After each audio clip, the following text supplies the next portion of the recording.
রুটি চিচিঙ্গে আলু ভাজি দিয়ে সন্দীপনকে ব্রেকফাস্টটা দিয়ে লাঞ্চটা প্যাক করতে আমি চলে এলাম। গাঢ় করে পটল দিয়ে মুগের ডাল হয়েছে, তার সাথে চিচিঙ্গে আলু ভাজি আর ভাত। আজ সকালেই ব্যালকনি থেকে দেখলাম পাহাড়গুলো সকাল সকাল মেঘ থেকে উঁকি মারছে একটু, আর সাথে সাথে সন্দীপন বাসও পেয়ে গেল। আমি রুমে ফিরে ফ্রেশ হয়ে ব্রেকফাস্ট করে নেওয়ার পরে ডেলি রুটিনে যে কাজকর্মগুলো থাকে সেগুলোতে লেগে গেছিলাম। বাড়ি থেকে ফিরলেই কিন্তু কাজের এনার্জি একদম থাকে না, একটা অলসতাও কাজ করে, তার সাথে বাড়ির জন্য মন খারাপও থাকে। তাও তো আমরা 2-2.5 মাসের গ্যাপেই বাড়ি যেতে পারি।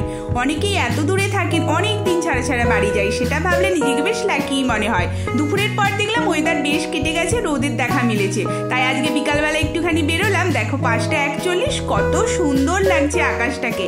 সন্দীপনও ফিরে পড়েছিল, দুজনে মিলে একসাথে এলাম মণিপাল ক্যান্টিনে, ওখানে একটুখানি পেট পুজো করার জন্য, আর সাথে প্যাকও করে নিয়েছিলাম খাবার। কি খেলাম সেটা নেক্সট পার্টে শেয়ার করবো। দেন ওখান থেকে এসেছিলাম একটা গ্রসারি শপে, 4টে টুকটাক জিনিস কিনেছিলাম, আর বাটার চিকেনটা ক্যান্টিন থেকে কিনে এনেছিলাম। রাতে গরম গরম রুটি বানিয়ে রুটি চিকেন খেলাম। টাটা।